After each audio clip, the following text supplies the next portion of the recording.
Salamat! Thank you. A pleasant morning. Good evening, I should say. Good evening, honorable panel. Thank you. It was nerve-wracking during the top 10. Thank you very much for making me to the top. And the big question. Is that pink? I'm qualified because of this. Your question, madam. Do you believe that gay are sinners? Come again. Do you believe that gay are sinners? To be honest, ladies and gentlemen, in a biblical term, we should always put it in our mind and connotates in our heart. There's no such gender preference because everybody, the moment we are born, all of us are sinners.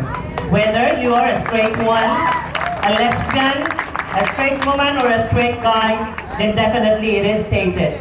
And it is because Jesus Christ was born to sacrifice so that all of us will be saved from sins. And therefore I should say, it just only shows that we gays are also sinners.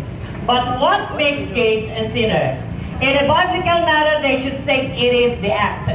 But emotionally and psychologically, you do something which is negative, but then with all your heart, you are still a God-fearing person. You are diluted with sins, you are.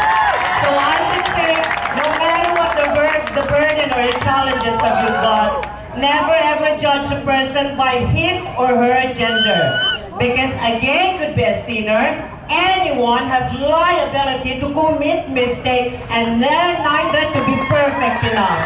The world is just round and it's us not to make us perfect. Let us put always this in our mind, that no one is created by God perfect. You, me, could be a sinner, but the very fact itself that you know how to handle and you know how to forgive and owe an apology to God, then definitely 100% you are forgiven because God is a merciful one. Thank you.